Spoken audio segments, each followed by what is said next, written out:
This is Flyboys, an otherwise unremarkable 2006 action movie, except for this one thing. It saw the debut of an actor named David Ellison. Any questions? Will we be back by lunch? But it's not his performance that's notable. It's that a 23-year-old USC film school dropout at least partly paid for the film's unrecouped production budget. See, David is tech billionaire Larry Ellison's son, and 20 years later, with his family waiting in the wings, he's poised to take over a major pillar of Hollywood. That's movie producer David Ellison gaming out a potential deal to take charge of Paramount Global, bringing even more tech billions to our screens. You need to know the Ellisons, not just because they're rich, not just because they're princes of tech, but because they're becoming a major force in Hollywood. We'll explain.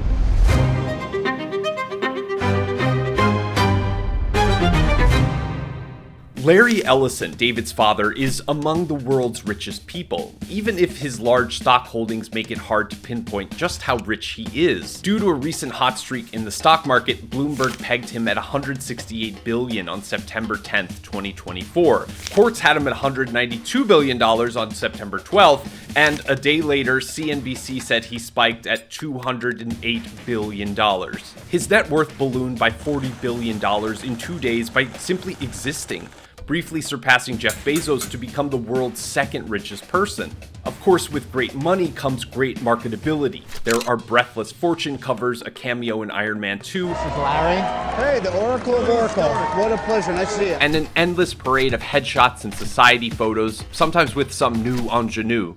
But Larry Ellison didn't start rich. A great aunt and accountant uncle adopted Larry and raised him in a safe community in South Chicago, albeit too modest for Larry's taste. Even in his childhood, he was a nonconformist, ignoring class to read his own books, and enrolling in at least 2 colleges before dropping out. In his 20s and early 30s, he struggled to pay off a big spending habit by working as a wandering programmer. But finally, in his 30s, Larry hit gold. The company he founded, which eventually became Oracle after its main product, started in 1977 after Larry and his 2 co-founders borrowed ideas from an IBM research paper and actually built them. The language they made solved a big problem. Old databases stored information but couldn't retrieve it well, but the so-called relational model put things in tables with built-in connections between data, so you could get to it much faster. The CIA was Oracle's first contract, $50,000 in 1978, because spies, of course, need to keep track of large numbers of people. In fact, all levels of government do, which is still where a sizable chunk of Oracle's revenue comes from. 11 out of its first 12 years, Oracle's sales doubled in size, continuing up to $50 billion in recent years as they expanded to cloud infrastructure and healthcare. Following the now familiar model of other tech giants, grandiose Larry, a skilled if disinterested programmer, was cast as the visionary. Stalwart Bob Miner was the builder. So Larry assumed this natural role as face and voice of the company. He could articulate why the world needed Oracle, and he was a visionary. Of course, he did the standard cheesy conferences in turtlenecks too. As frontman, Larry also played bad boy, killing smaller competitors, riling up bigger ones, like his sometimes feud with his white whale, Bill Gates. Nothing's new. Microsoft continues to do what they always do, which is to keep the price of Windows high and copy other people's software and just add it to Windows. He could take things too far. Once, as part of an anti-monopoly trial, Oracle even paid private detectives to sift through the trash of allegedly pro-Microsoft lobbying groups for discrediting evidence. He also received heat for ditching his own keynote address at an Oracle conference, which people paid to attend just to watch his boat in a race. But whatever his shenanigans, Larry was always forgiven because the company had a stock that looks like it guzzled rocket fuel. And he did all that with a relatively tiny buy-in. There are different figures floating around, but none are higher than $10,000. Contrary to Larry's humble beginnings, his kids grew up with privilege in the picturesque town of Woodside, California in the 1980s, mostly with their mom, Barbara, following her divorce from Larry when the kids were young. According to GQ, Larry was financially supportive, but not necessarily engaged until the children's teenage years. According to image-conscious David, Barbara tried to keep the kids fairly normal, with chores and a $5 a week allowance, and they also had a relatable passion for movies, sitting around and watching their collection of tapes, even acting out the dialogue, although, to be fair, their collection numbered 3,000. It's like that scene in Hot Fuzz. By the power of Grayskull. In fact, David often gushes about a revelatory moment in his life when he went to see Terminator 2 in theaters as an 8-year-old. More on that later. But dig underneath the veneer of normalcy and you'll find that privilege. According to The Hollywood Reporter, Barbara had to step in to prevent Larry from taking David to a Boeing flight simulator in Seattle when David hadn't finished his homework. On vacation in Saint-Tropez, Megan would go out on speedboats with the son of a billionaire Saudi prince. The kids also had these undeniably lavish hobbies, like Megan's equestrian or David's aerobatics. That's stunt flying. One of the more egregious stories was when Larry and a teenage David flew out in their own planes over the Pacific to do mock dogfighting. Outside of her equestrian wins, Megan's childhood is a little harder to see, but that's kind of characteristic of the most private Ellison. But following that early passion for movies, both kids found themselves drawn to Hollywood in college, and at least some of their startup cash came from their now billionaire father. Hollywood has this old term, dumb money, reserved often unfairly for unwitting affluent types who come to LA with a passion for movies. Hollywood takes their money and they get screwed in the process. The most famous example is perhaps Howard Hughes, but the desire among those with immense wealth to reshape culture and leave a legacy hasn't gone anywhere. Modern examples include recognizable names like Sackler, known for their company's involvement in the opioid epidemic. Michael Sackler, an heir on the family's English side who was a minor when allegations arose, helped finance The Witch, for instance. There's the sense from some contemporary reports that some unscrupulous executives were drooling at the chance to fleece the Ellison kids.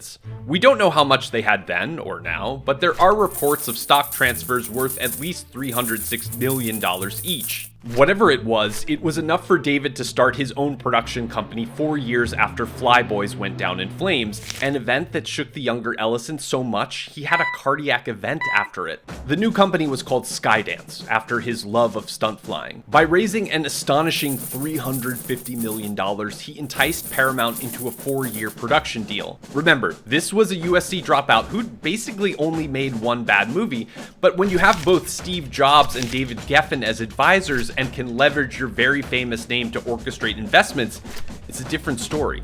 Both Ellison kids worked as executive producers on the $38 million Western True Grit, and there's this sense that it was sort of a test case for their taste level. It was a huge hit right out of the gate, totally upending the dumb money narrative. From then on, Skydance worked on heavy hitters, everything from Star Trek to Mission Impossible, and that's David's taste. He likes spectacle, and he's good at making it profitable. Inside, he's still the kid who went gaga over Terminator 2. And like a Terminator, he's very logical, data-oriented, dedicated, doesn't drink, likes explosions.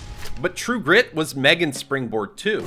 Like the other Ellisons, she was a college dropout. Around that time, as she was rumored to have gained access to a $1 billion trust fund, she founded a production company called Annapurna, named after the Himalayan peak. And while Annapurna didn't churn out blockbusters like Skydance did, Megan developed a reputation of her own. She was the artistic Ellison, the one with taste. The friend to directors, the devotee of Altman, the savior of quality mid-budget pictures. Although shy, she'd hang out with actors like Jessica Chastain and Jason Clarke in exotic locations, drinking gin and tonics on hotel rooftops. And also I want to thank the filmmakers, the artists, the crazy voices like Spike Jonze in the room here, who doubles as my personal therapist. And she'd pay more, sometimes double, defying Hollywood wisdom on films from directors she liked, like Paul Thomas Anderson. Yes, she's the Ellison kid who got a write-up in Vanity Fair. While she was still in her 20s, she won gold for Zero Dark 30, Her, and American Hustle. But unlike some other Hollywood nepo babies, there's no sense that this early success went to David and Megan's heads. Over the years, there are occasional mentions of David's helicopter or the $30 million mansion Megan owned, but they're nowhere near the excess of some of their peers. Or their father. After all, this is a man that actually owns the Hawaiian island of Lanai. He owns it.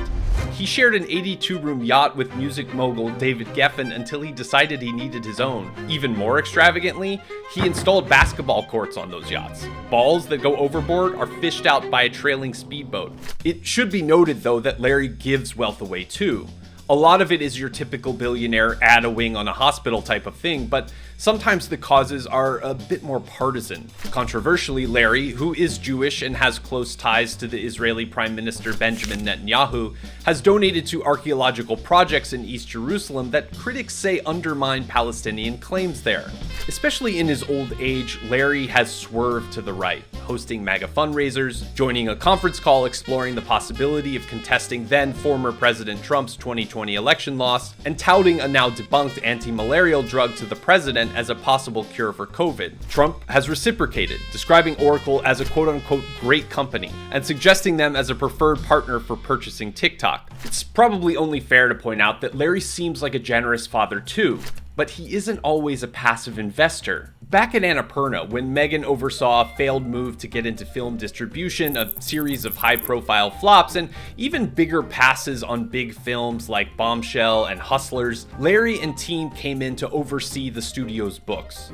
It might be unrelated, but soon thereafter Megan reportedly came unraveled, vanishing from the company she founded. It was reportedly only the studio's acquisition of the Oscar-nominated Nimona that lured Megan back and rejuvenated her. Their future slate includes more animated projects from the Nimona creators, plus video game adaptations spinning out from their award-winning gaming division Annapurna Interactive. But even that may be problematic, since the entire gaming division, until recently a bright spot, quit en masse after failing to convince Ellison to let them spin off into an independent company. David has had some notable missteps. He hired animator John Lasseter despite accusations of sexual impropriety at Pixar, and sadly, David's reboot of his beloved Terminator franchise didn't set the world on fire, but he's largely made wise decisions, including pivoting to streaming during the pandemic. So when it became known that Paramount was searching for buyers, David, who had that long history with the company, was waiting in the wings. He and investors announced an $8 billion deal that would give David the Paramount CEO spot, and depending on when this launches, it may have already gone through. But investor is key, because at 77.5%, Larry Ellison would actually be the single biggest shareholder in the new company. Accordingly, a filing by Skydance with the FCC would give Larry CBS's broadcast license. Everyone is still trying to figure out what this all means. Give us some sense as to where you really see the numbers adding up. Given David's taste, it'll probably mean more big, loud, and feel-good popcorn spectacles, although that might rankle fans of Paramount's golden years. But remember that the Ellisons made their money in tech. Media and analysts have framed them as tech people, not entertainment, and they've leaned into it. We believe to meet this moment that technology and content need to work seamlessly together. And what might be pertinent for folks in the industry who just finished striking over this is the Ellison stance on AI. In some investor documents, David has touted artificial intelligence as something that would turbocharge content creation. Although Larry hasn't weighed in directly thus far, he's certainly pro-AI, even gleefully imagining an AI-policed world that sounds like something out of Minority Report. Citizens will be on their best behavior because we're constantly recording and reporting everything that's going on. The real question, though, is what happens if David fails? Will Larry step in to protect his investments like he did at Annapurna? Will he dictate policy, whether tech-related or otherwise? After all, Larry retired from his job as Oracle's CEO in 2014, but stayed on as CTO and chairman of the board.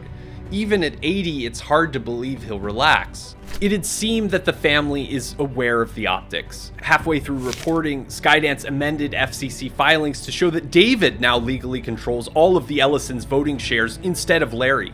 Still, it's an interesting question. What happens when the world's most enigmatic tech billionaire is the power behind the throne?